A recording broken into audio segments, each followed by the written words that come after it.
just doing that one leg drill, okay? You can spend half the time on one leg, half the time on the other. Simple thing.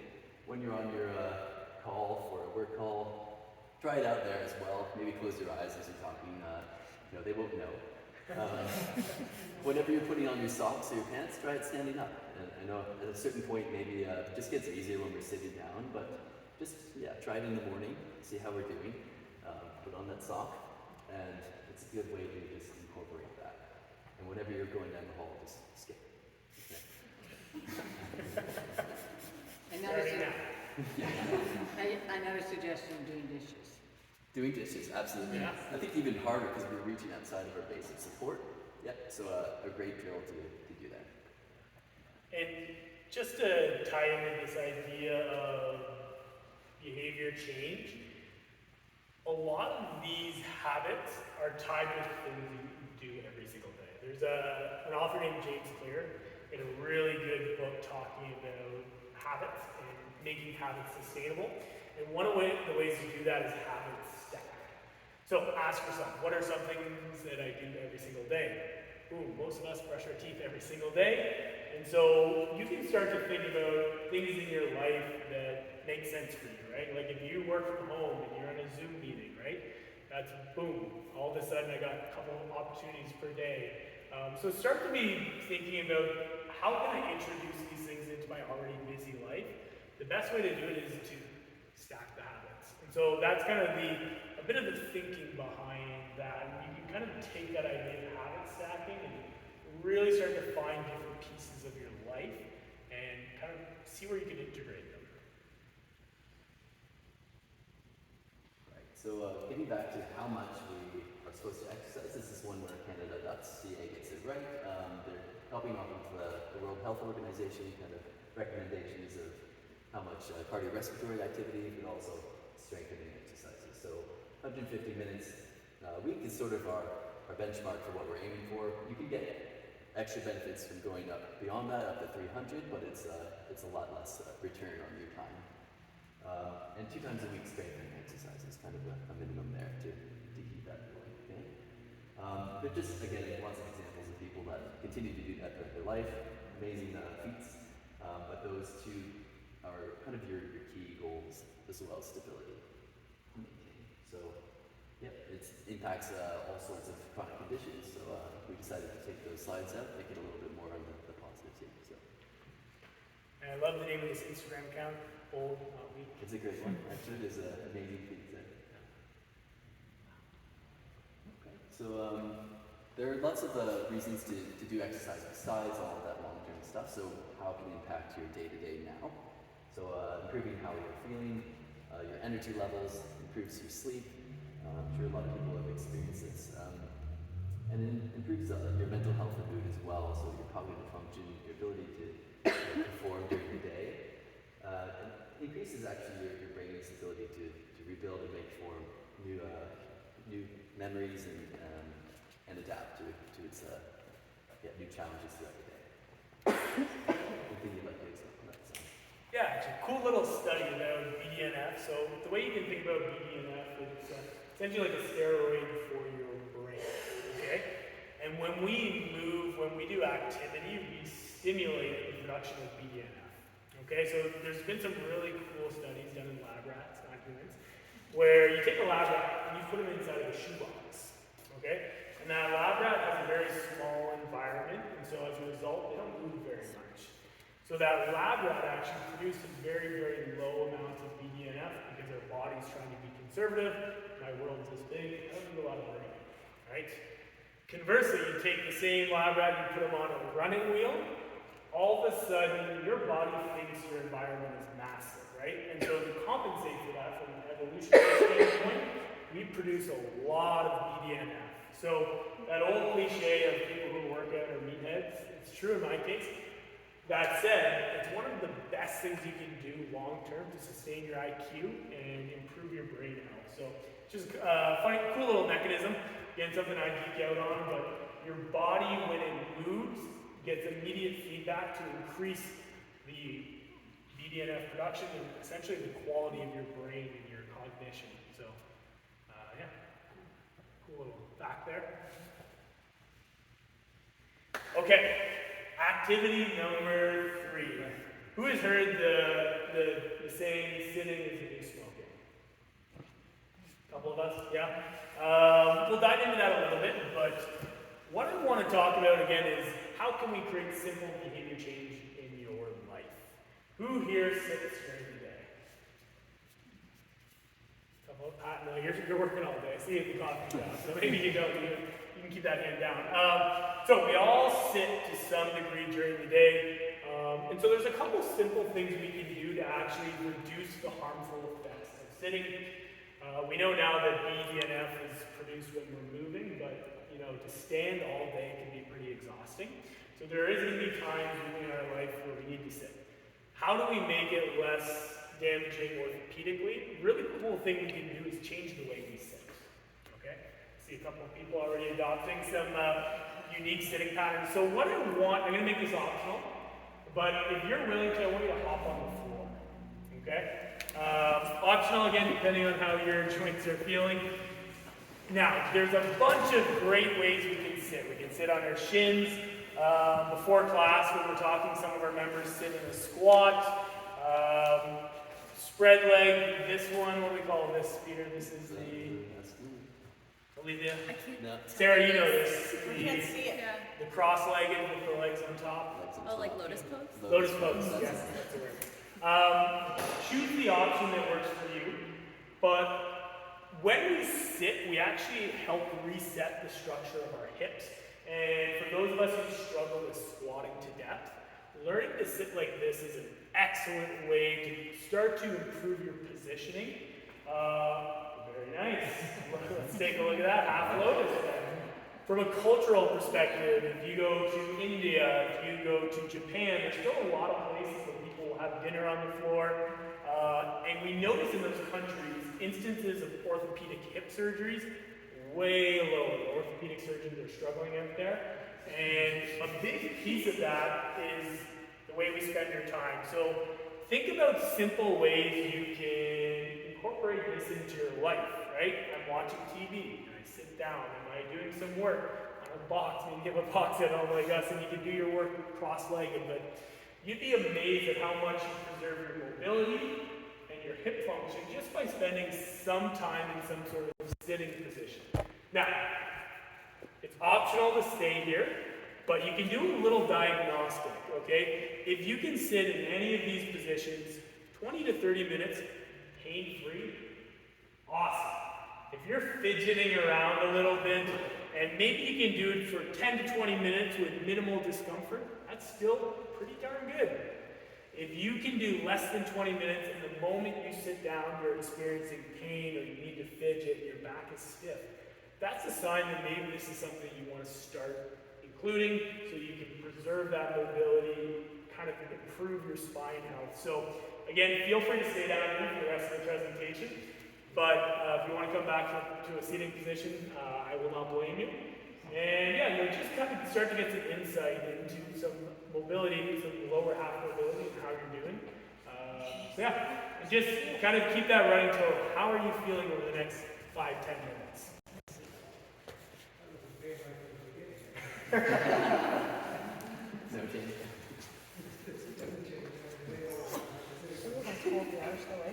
Alright, so I just want to talk a bit about other forms of activity. I think there's this emphasis on doing 10 minutes or more of that activity, or making sure that it's a certain amount of chunk, or all this other stuff doesn't really count, but I'm going to kind of break on that one.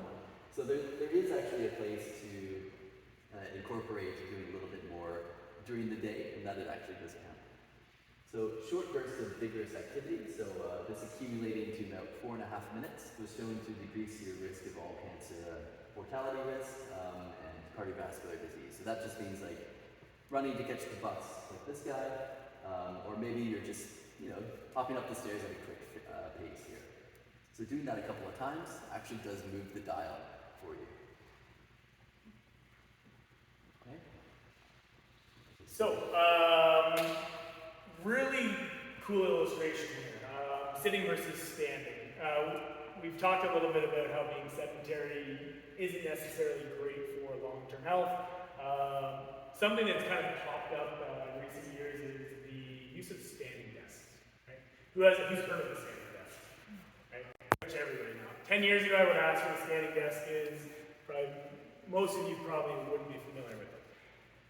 So, if we use an example of an 8-hour workday, now this is an example, I'm not expecting you guys to go home and do this, but it's a beautiful illustration. So, when you go from sitting to standing, all of a sudden you're activating tons of musculature in your lower body, your core, your posture tends to improve, and as a result, your metabolic rate actually goes up when you're standing versus sitting. So much so, if we were to take an 8-hour workday and extrapolate across a full work year, you would burn from going from sitting to standing, depending on your size, about 30 to 40 marathons worth of calories, just from making that one simple change. So, if you and I, all else being equal, I choose to sit for a full work year, you stand in the standing desk, you're going to burn 40 marathons worth of calories more than me. Are you standing the whole day, or what are you standing? Using that example. I'm going to talk about that for a second.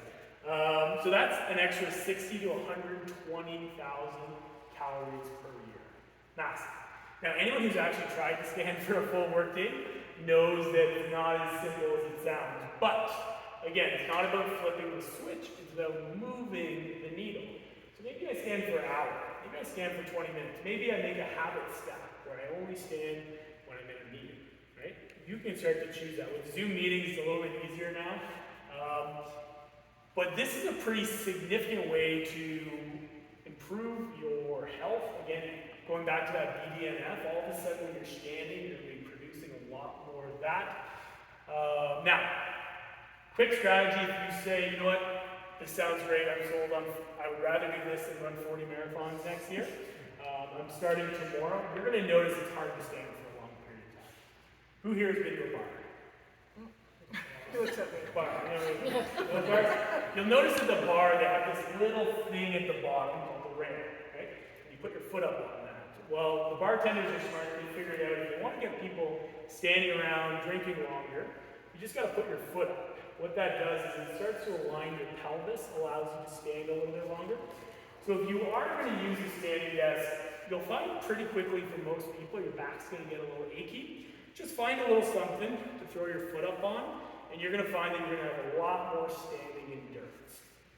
Again, I'm not telling you to stand every hour of the day, unless you're a coach or a physiotherapist, which you might be, but consider slowly adding this into your day. You might find, from a metabolic standpoint, you really start to make some big headway and changes just by getting a little bit more vertical. Yeah, and I think that phrase of sitting is the new smoking has certainly taken off, and I think it's just a little bit interesting to dig into it a little bit more. The question is all sitting the same? And so whether activity levels can attenuate some of those effects of sitting all through the day, and actually it seems like it can. If you have high activity levels outside of sitting throughout most of the day, it does attenuate the effects of sitting. But it does depend on what type of sitting we're doing. So if we're doing TV watching, 3 hours a day or more, it has a big impact on our risk of dying, regardless of the activity that we're doing. Sitting very little, plus doing little physical activity, we have even higher risk there. The bottom line is it's very different what we're doing when we're sitting watching television, for example, than when we're sitting and working, we're focused. Probably this is associated with other little habits such as eating maybe junk food or alcohol, and this is probably the reason that takes off in terms of our mortality risk. So, different strategies to incorporate to break up our time at the desk if we're not able to stand throughout the full day quite yet, and still that might not be the best goal. We can take the stairs or elevator if we are going to a workplace, or even if you're walking around a mall. Take the stairs whenever we can. It's just a good habit, and keep that. Using that standing desk as we talked. Morning walks with the dog, getting that light exposure again, that gentle movement in the morning, really setting that circadian rhythm. Having a reminder for breaks, so whenever this buzzer goes off, we just get up, move around, do some stretching, lots of little things that you can incorporate. During your lunch break, maybe you're able to step outside, have a little walk as well. And then using those bursts and vigorous activities, so maybe if you have to go upstairs, maybe hop a few steps, see if you can get your heart racing a little bit. That does matter here. Okay? You might balance during your meeting, like we talked about, and then skip down the hall, of course. Everyone's going to be doing that. And just to kind of weigh into that, Peter mentioned something there very, very important that is worth reiterating. Exercise is an independent risk factor of disease and early death from sedentary time. So it's a big way of saying, even if I exercise 5 days a week, 6 days a week, if 18 hours a day I'm either sitting or sleeping, that's a major risk factor in my life. Okay, it's almost like smoking, even though I exercise 5 days a week. So this is something not to be taken lightly. It is a major factor of your health outcomes. So we love to see you guys here regularly. We love to see you guys working out. But if the rest of the day you are sitting or not being active, that's still a major risk factor. So something to really just kind of reiterate. It also improves your recovery if you're just able to take a little walk, just getting that blood flow, and you're going to be able to keep up here. Absolutely. All right. So I think this is a slide for you, Sam, if you want to take it. Yeah, so barriers to movement.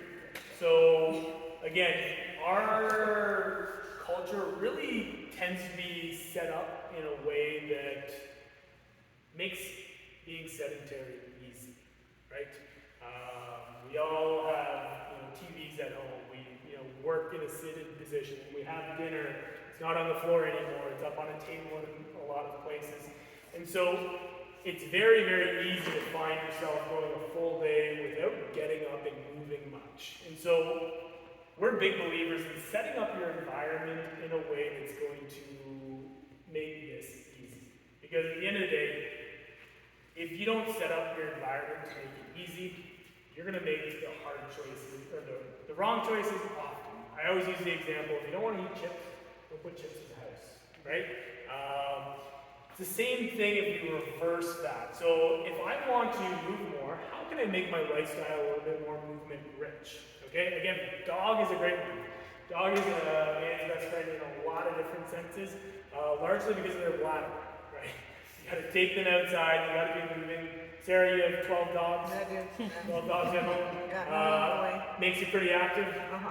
right? So that's, not to push the dogs. We do have a member here who has a bit of a kennel down the street, but not to push Dawn's business too much, but that's huge. Wear your workout clothes in the morning. For those of you that work out later in the day and you can get away with it, try putting your workout clothes on in the morning, right? What that's going to mean is when 4 o'clock hits and you're like, I'm going to skip my workout, well, then you have to get yourself out of your workout clothes. Basically what we're doing is we're reducing the barrier to entry, right? Funny story, I was actually cleaning up last night and tripped over a pair of dumbbells in our hallway. I said, Arden, do you want me to put these dumbbells over? Kind of passive aggressively, like, I'll clean up for you. And she's like, no, leave them out. I'm trying to make it easy for me to work out in the morning. Right? Simple, easy thing that makes it a little bit more likely that you're going to take those steps in the future. If you're going to watch TV, sit it cross-legged, right? Or maybe have a foam roller, one of those tiger tail sticks. Do some tissue work while you're there. But if you have that, lacrosse ball staring at you when you're on, when you're watching TV, all of a sudden you can do some tissue work on your feet. So start to think about how you can make your environment movement rich and not movement deprived. And another big thing is friends, which we're going to talk about, and the importance of connection and community. So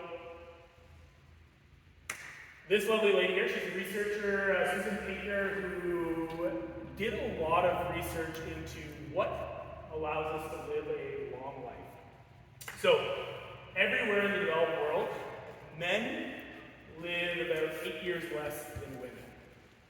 Almost everywhere you go, that gap exists. Except for this little tiny area called the Blue Zone, just off the coast of Italy, called called Sardinia, where men and women live just about the same. The other thing that's interesting about this place is they have more centenarians than anywhere else in the world. It's people who live to 100 or older. And there's a few places in the world that have patterns like this. And so what Susan did was she looked into what were the factors at play that led to these sorts of outcomes in longevity.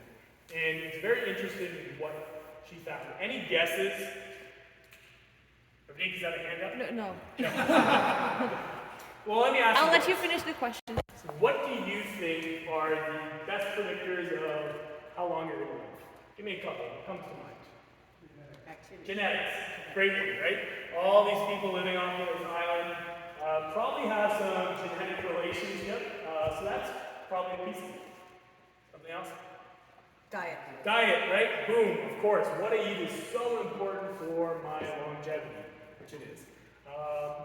But what's very interesting is when she did her research, and this has been repeated in a couple of places, and it's not quite this simple, but I'm going to dive into this rank order of predictors of longevity. Where's exercise? 7, right? Terrible marketing for the gym. I wish it was right here. But what's interesting is exercise it's important, but it's way up the list. Number 1 and 2 are very interesting. So number 2, the predictor of how long you're going to live, the second best predictor is do you have deep, meaningful relationships? Okay? So that's like 2 to 3 people that you can call when you're having a hard time or you're in a bind, people that you can lean on, people that you can count on. The more of these people you have in your life, the longer you're going to live. Okay? Pretty wild. The number 1 predictor of longevity in a lot of these studies were social integration. So that's the number of people you see in a given day. Okay? Pretty wild to think about, especially where we were coming from 2 years ago, right? When we weren't seeing people, we were isolated. Who felt a little depressed during the pandemic? Just me? A couple of us? Yeah. Right? A huge piece of that is the social isolation. Now, what is it about these factors that influence your health? You know, maybe it's a mole on your back and your partner spots it early. Hey, you should get that checked out. Maybe it's, hey, you know, Sarah, I don't think I'm going to make it to the gym this morning. It's a little early. Boom, I get a text message. And I'm there. There's a lot of factors at play here, but one of the best things you can do to make sure you live a long, healthy life is invest in relationships. Okay? That's why I'm a huge believer in the gym environment and working out in class, or working out with friends versus, you know, going to the gym and plugging your earphones in, right? That allows you to get a little bit of 1, a little bit of 7, kind of integrated to improve your health outcomes. But again, it doesn't have to be in the gym, right?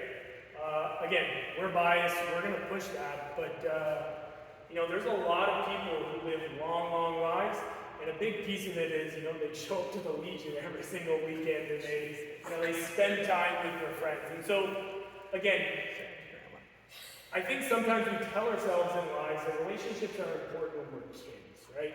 When I'm young, I gotta have good friends, but as we get older, we get busier, we have more pieces filling up our lives. It's very easy to tell ourselves that work's the most important thing, or this is the most important thing. In reality, a big piece of your health is going to be based on the relationships that you maintain and the number of people you see in a given day. So just a little food for thought. That's something that's really resonated with me. So yeah, just keep that in mind.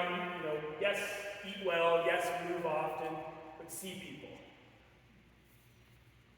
So we need between the bumper boost party every Friday. That's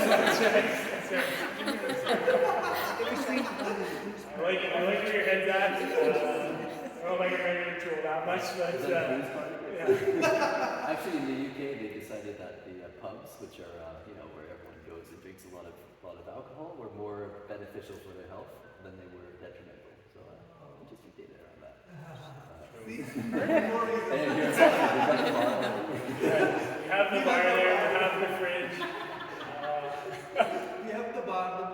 Yes. I think Peter said it best there. Yeah. I don't have anything else to add there. That was good. All right. Injury and pain. So, before we talk about this, who is a little uncomfortable right now? Sean's leaning back. Yeah, a little bit. Right? Who isn't in pain? Raise your hand if you're not in pain at all, if you have no injuries in life right now, you have no skip. Right. So, as far as I'm concerned, pain is pretty universal, right? You haven't met somebody ever who hasn't experienced some form of pain. And this is, again, just a great little test. When I'm holding these positions, my back aching, am I doing pretty good? Do I have to shift around a lot? Just something to think about. And the way I like to think about pain, it's a polite signal to make change. Okay? Now, it's so much more than that. Peter's going to get into kind of all the factors that kind of influence pain. But if you're sitting there and you had to get up, it's just a signal. Something's going on. Perhaps you want to make some sort of change. Right. So we're going to get into injury risk reduction, and I think one thing that's often pops up is injury prevention. Still, actually, the field's pretty poor at preventing all sorts of injuries. So what we can do is reduce the risks. And a couple of things that we've talked about already are big factors. Sleep quality has such a correlation with the risk of injury. Also, nutrition, if you're over or undernourished, or how the status of your metabolic health, it gives you a factor of your risk of injury and also how well you'll recover from the injury. Another factor that we can maybe also control is our what's called the acute to chronic workload. So if we're thinking about sudden increases in how much we're doing a certain activity, this example is someone who's, I think it's a rugby player, they increased their activity to a certain point. 1 week they did over 50, 60% more than they did the past 4 weeks as an average, and they had an injury, so hamstring was pulled. What they did then got back into increasing their activity. They felt pretty good, obviously, backed up to, this is a correlate of their last 4 weeks, about 200% of what their average was. They re-injured their hamstring. So what we can do is think about slowly increasing how much we're doing. So that might just be adding, if you're thinking about an additional 1 time a week that you're exercising, rather than that, not doing it 5 times, rather from 3 times. So other factors that are important, we know that economic factors are a huge influence. These are kind of strange. Initially, you don't think that they would be, but how well off we are, how much support we have, if it's too much or if it's too little, and what our stress is like. So all of these kind of factor in to make us more or less risky to an injury. So when we have an injury, just a little bit about what we used to do. Now this is, who's heard of the RICE protocol or the RICE? Yep. Right, so pretty good. They just got one of the elements, I think, a little bit off, and that was the ice. So a lot of research, actually that was kind of the fault, is that there wasn't a lot of research at that point that they recommended this ice. Has a really useful effect on our pain. So if we throw that ice pack on, it feels a lot better. It's a good kind of signal to keep doing that. The theory was that we can reduce the inflammation in the tissue and also help to remove the swelling. When we look at it, actually, we don't tend to move the swelling by using ice. Actually, everything kind of just sits a little bit more. So that's one off for the ice. But the inflammation as well, when we look at what the inflammation is actually doing, so we have thousands and millions of years of evolution. The inflammation is the first cue for your body to heal that area. It's the same in your muscle as it is in your liver or any other organ in your body. So inflammation then goes into this phase where it tells all these cells to come over and clot the area, so we stop the bleeding. It then carries over into laying down lots of collagen, lots of connective tissue that's going to keep it from getting further injured. And then later that goes into a remodeling phase where that tissue is laid down in a more advantageous position for the stresses that are placed on it. So if if we're blocking that inflammation, in theory, actually, we might be reducing or dampening that signal to our body that it's trying to increase our healing for that tissue. So that's why ice has kind of got the backseat here. Still, resting that injury relatively is a really good idea. Adding compression shows that it could help with that swelling, and then we want to keep it elevated above the heart level. Compression, what is that? What's that? Compression? Compression, yeah, you can use some bandaging or other forms, like we have like a voodoo floss that you can kind of wrap around the tissue. But yeah, you want to wrap from below the injury and then upward, and kind of pushing the fluid upward. Because that's a big factor, is you have all this debris and these injured chemicals sitting in there, and they can actually cause damage to other areas that were not injured initially.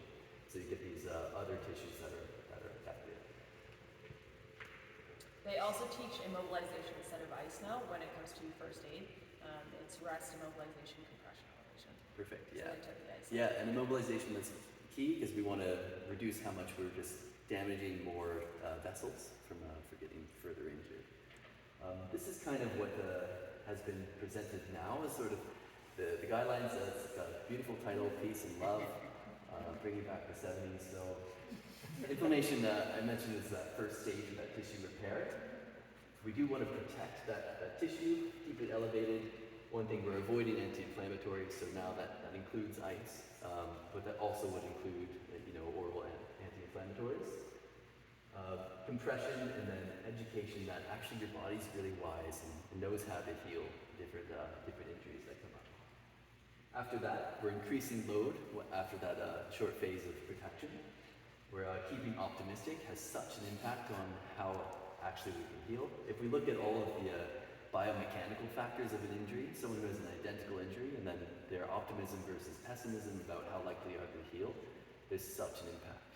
And you think about actually a lot of like work-based claims, people who tend to have that situation that's keeping them from work, and maybe they don't want to go back to that workplace, tend not to heal as well. There's good evidence behind that. So being optimistic about the outcome is a huge factor. Getting blood flow into it, vascularization, so that's exercising actually, getting blood pumping, fluid exchange, so getting good blood in and then out with the trash, that's going to help, and then keeping active. So what we don't want to happen is we take a long break, finally when that injured tissue heals, we're a lot weaker and maybe we jump in like that hamstring guy and do a little bit too much too soon. We want to keep active throughout that rehabilitation process, so that's such a key.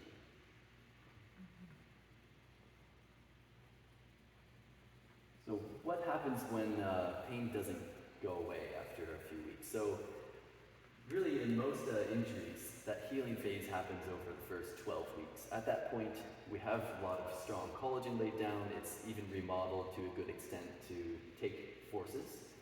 But sometimes we get pain that kind of increases and decreases and continues on beyond 3 months. Has anyone had pain that persists for longer than that? Yeah, pretty unusual, right?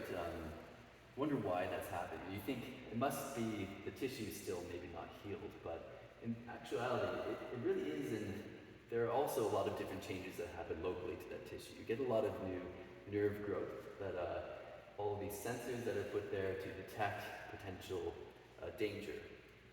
So if that doesn't dampen down, that means maybe it's more with the nervous system. We're interpreting signals from our body as painful. So, to kind of, most people have seen this image. So if you look at it in one angle, you see, depending which one, a young girl looking over to the right, or you see, an older lady with a hood,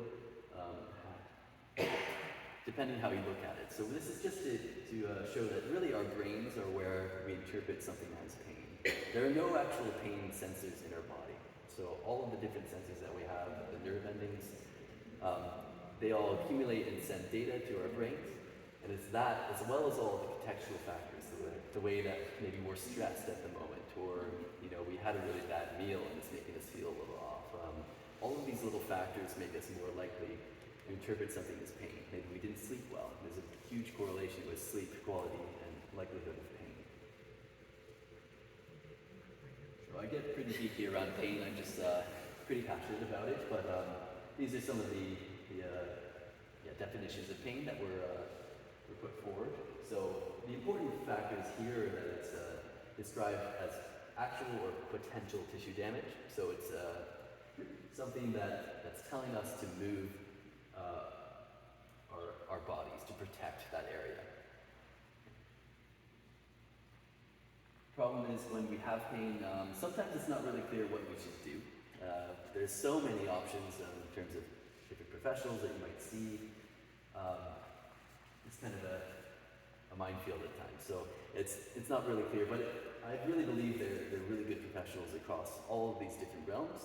I think what you want to try to look for on the next slide is kind of the qualities that these practitioners have. They're able to explain what's happening in your body, and that includes this sort of biopsychosocial interpretation, not just simply the biomechanical, so what the injured tissue is.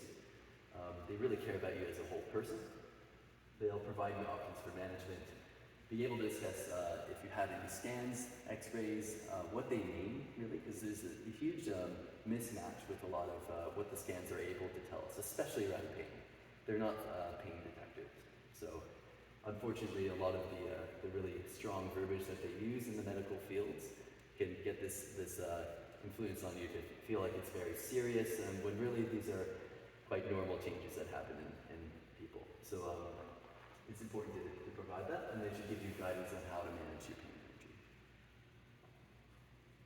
So going a little bit more about how like our mentality and our thinking about our pain has such an impact on that pain persisting potentially. So if you have a situation where you feel some pain or discomfort, maybe it's a back pain. About 50% of people experience back pain can go high, so an ample option. So thoughts, you might think, oh, here it goes again.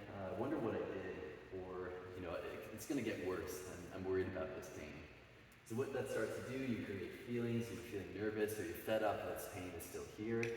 And what that does, maybe you take some actions. You're like testing some movements that typically present the pain, and actually they do, because you know that one typically does create the pain.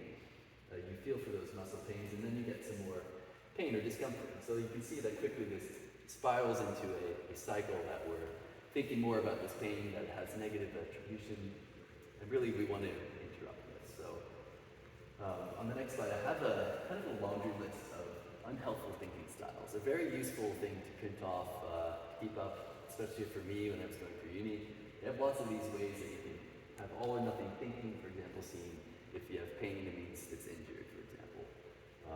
Going through a mental filter, if I have pain, I can't do anything. I can't work, I can't go to the gym. There's lots of different ways that you can magnify or minimize different aspects of your life. So really useful thing just to kind of look through, do any of these pop up for myself if anyone's experiencing pain, but also just generally in your life. I think these are quite useful things to consider. But yeah, if we do get ourselves into a cycle, we're thinking about the pain, it's stopping us from doing things, then we really want to incorporate relaxation techniques, and that's where we start to think about stress management. So I've kind of covered most of injury and pain management really in brief. I think really could go a little bit more into each of these, but this is all of it in one area. So really, if you have chronic pain, keeping moving is going to be a big factor. You want to take control. You never want to really have like a practitioner that goes and fixes your pain. I think that's a bit of a misnomer and maybe a bit of a money grab. They want to be helping you to be having ownership over your pain, getting active, understand why you have pain. There's actual evidence that if you understand more about how pain works, you can reduce its impact on your life. So you want to prioritize your sleep, prepare for setbacks. We know that if we have this pattern when stressful events come up, we get this pain, preparing for what to do in those cases.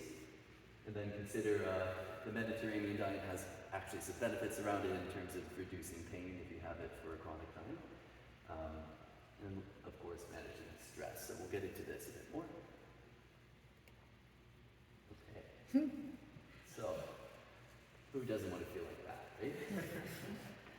There are lots of different ways that we can kind of dampen our nervous system.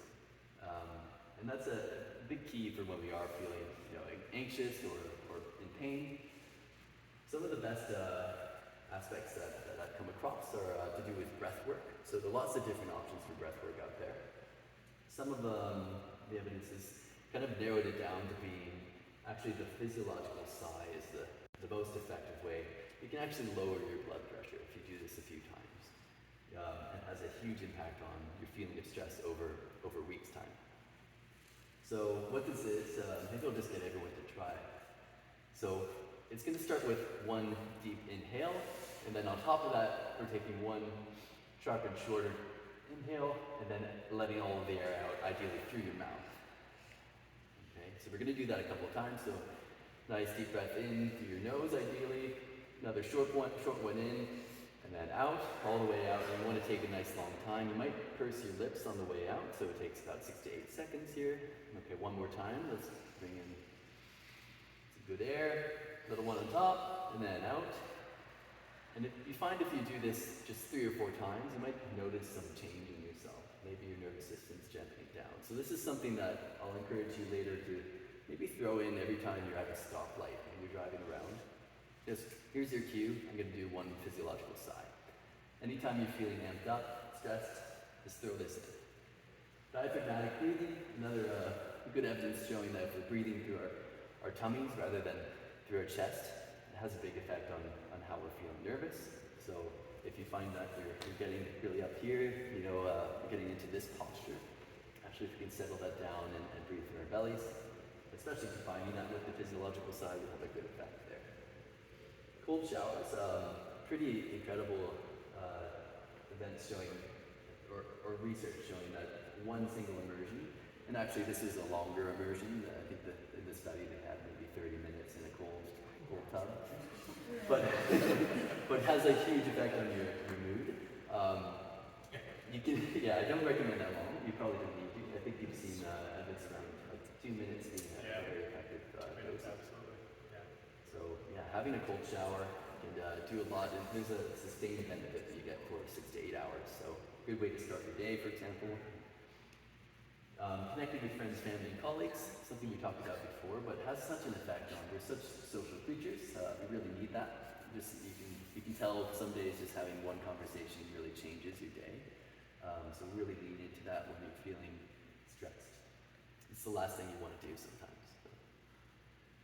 Using your commute to your advantage, so you can try to arrive early. You're going to dampen that stress. Listen to a podcast and use that time if you have a long commute. Learn something, it feels really good to do that. There's so much information out there. And then try a physiological sign each stoplight. And then lastly, getting into your morning and evening routine. Have a routine that tells your body, I'm getting ready for sleep. Or in the morning, having that system where you get outside, getting walking. It's going to help with your stress throughout the day. One last way to look at our stress. I think this is a helpful model. This is called the stress bucket. So, this is one of the best ones I could find. It's not perfect. I also saw healthy eating down here. I'm not sure what that means, but so you have stress. If you think about stress as a bucket or water going into a bucket, you have all of these stressors, right? Especially in midlife, we have just the most stressors that you can imagine, all going into this one bucket. And everyone's got a different size bucket. Some people can handle quite a lot of stress, right? Others, maybe it's a little smaller. At the same time, we also have a tap, and we can use different ways to release water from the bottom. This is the ideal way. So before it starts to overflow, we're keeping that running, making sure that it's draining from the bucket. And that can be through, exercise, spending time with friends, all sorts of ideas that we have on the right, maybe that cold exposure. But if that starts to overflow, that's when we start to get maybe a bit irritable or a bit short with people. Starts to overflow into all the different aspects of our lives. So just a good way to think about if we're feeling like our buckets are full, maybe it's time to lean into those tactics that work. You don't have to try something new here. It's just use what you know works to dampen and release water from that bucket. Lastly, just to kind of cap off, really love this quote by the Dalai Lama, but it's really easy to be hard on ourselves when we're trying to incorporate new behaviors, and having compassion for slipping up or just falling completely off the bandwagon is one of the most important things that you can just okay, you know, that's what it is. You tried, let's just try again. And so if you can restart, the sooner that you can get there, you know, the more resilient you'll be. So, thank you very much for coming out, and we just wanted to open the table back to you guys. For any questions you had regarding these topics, if something else popped up that's maybe a little bit outside of what we spoke about, we can try and answer it. We're telling you we don't know what we're talking about. So yeah, any questions about anything? Yes. I have a question about that cold immersion thing. Is it something like, where does the benefit lie? Is it in the shock to the system? Like, does it have to be sudden, or can you ease your way into it? You know, like So- I've heard people train, like, oh, I'm training to do that, so they'll ease their way through the morning, start with like warm, Yeah. go colder, colder, colder. Is that the same benefit as jumping into an ice bath? My understanding is that you do want like a bit of an adrenaline response. That's kind of the key that it works. So it doesn't mean that you have to jump in from just out of the shower right into cold, but I find like starting with warm water and then, you know, at a certain point you're pretty comfortable. Let's switch it on and let's see how we can go. Maybe try some breathing while you're doing that. It's one of the best ways to sort of jump in. But I think that adrenaline is home. So the reaction when you're Yeah. that's good. That's good. Yeah. Would you say the same? Or? I get that in 10 seconds, so it works. Right. Just to latch onto that, so you want that stress response, and then what you want to try and do is get to a point of calmness. Yeah, Right. in that place, in Right. that freezing cold place. And what you'll find, it's calmness is pretty calm.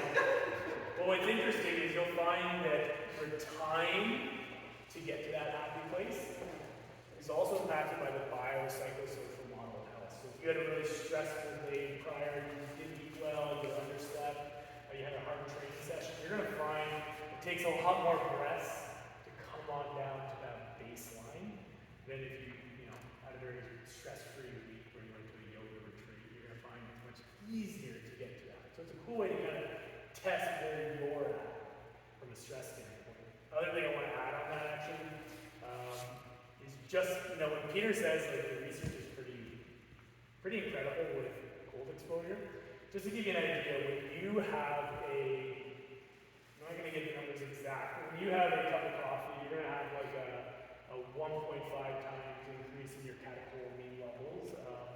These are the hormones that essentially have you feeling good throughout the day. When you do cold exposure, it can be up to 10 times your baseline, and it's sustained, whereas something like coffee tends to drip, so it sustains for 8 hours, which if you look at a lot of like party drugs, they're on par with cold exposure for mood elevation. Without without all the other harmful effects of XYZ drugs. So yeah, if you're brave enough to try and take the plunge, you might You be. said 2 minutes.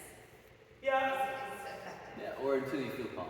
So Maybe could you after. start with like a 10-minute warm shower and then at the end just turn it to cold for the last like 2? Yep. Yeah, sure. And just And the- freeze for the end of it? The way I like to think about it is habit stacking.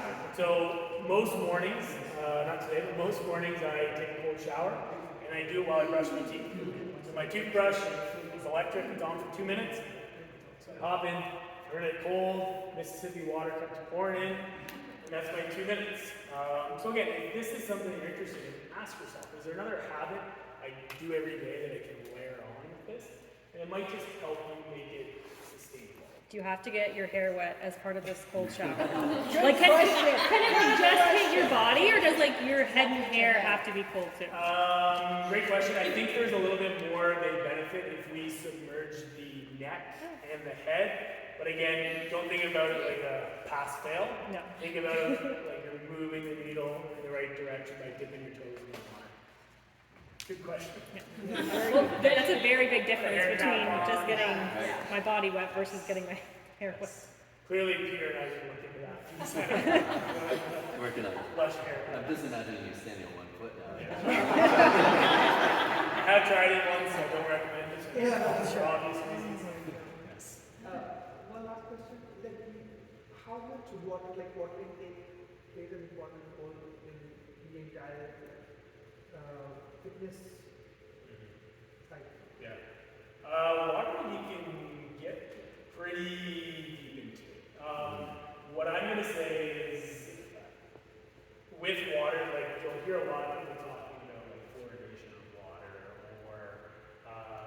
salting your water.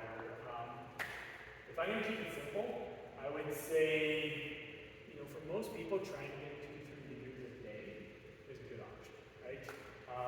There's a lot of different mechanics and philosophies if you really want to dive into it.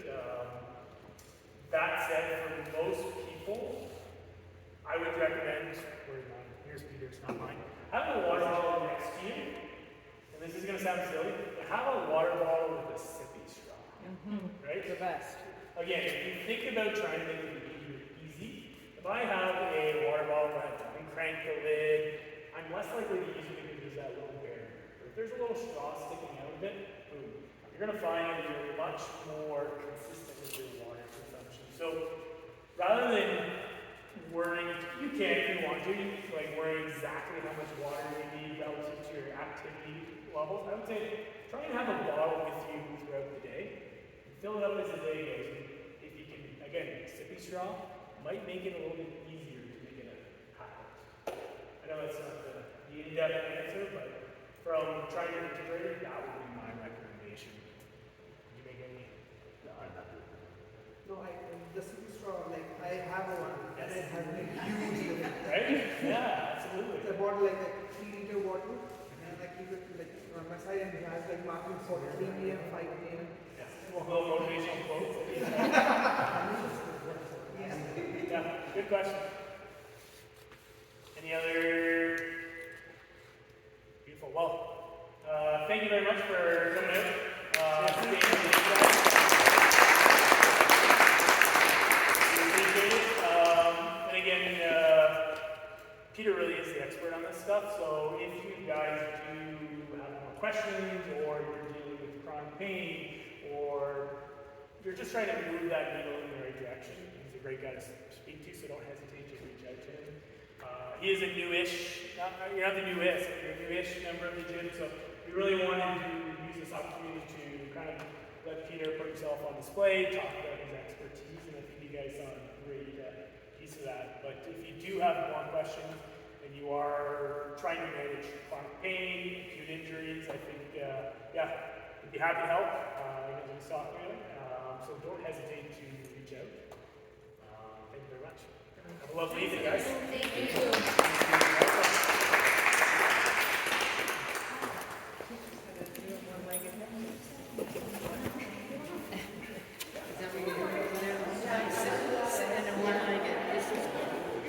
It's great to see you. You don't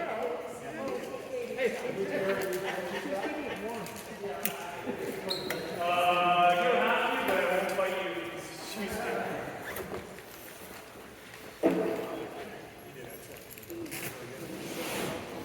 What's that? Help is needed.